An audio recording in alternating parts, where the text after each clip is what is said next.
Hi everyone, I hope you're doing well. Today I'm thinking about voting and elections, a potentially controversial issue in these days.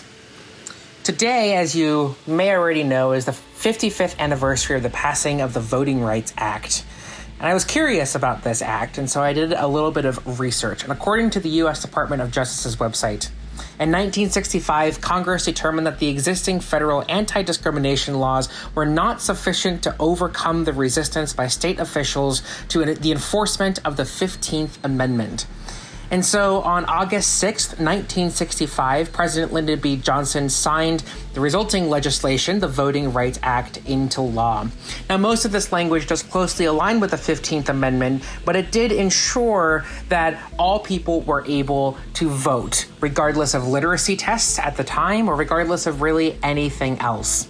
Of course, today we have a lot of conversation about voting and voter suppression and all of those things. And I thought that I would take some time to look into what Martin Luther, what some of our theological ancestors have said about voting and governance of all of these things. And I found some interesting words that come from the Augsburg Confession.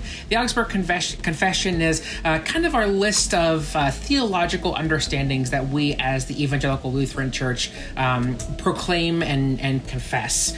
And the part that I'm looking at is the section concerning public order and secular government. Now, this includes a wide variety of things, but there's a couple lines in here that I find to be most interesting. It says this: "The gospel does not overthrow secular government, public order, and marriage, but instead intends that a person keep all this as a true order of God and demonstrate in these walks of life Christian love and true good works according to each person's calling.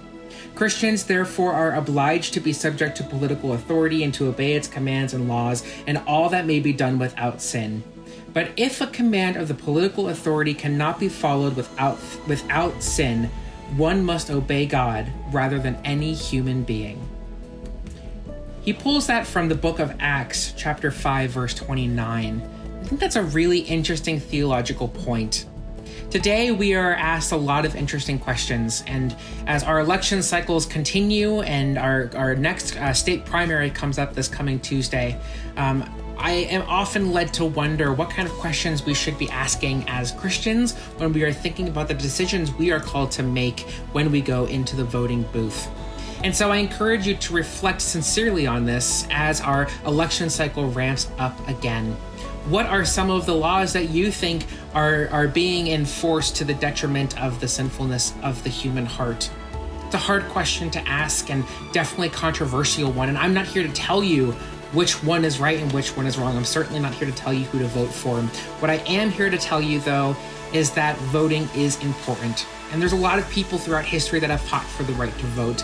And so I hope that you take this election cycle seriously, truly consider, truly become educated, take the time to learn, to grow, to adjust, and to think about what our Christian faith is calling us to do in this time. There's lots of answers to that question, and I just hope that you take a moment to reflect on that today. One thing I know for sure is that in all of this, God is grateful for you, for your gifts, for your calling, and so am I. Peace be with you.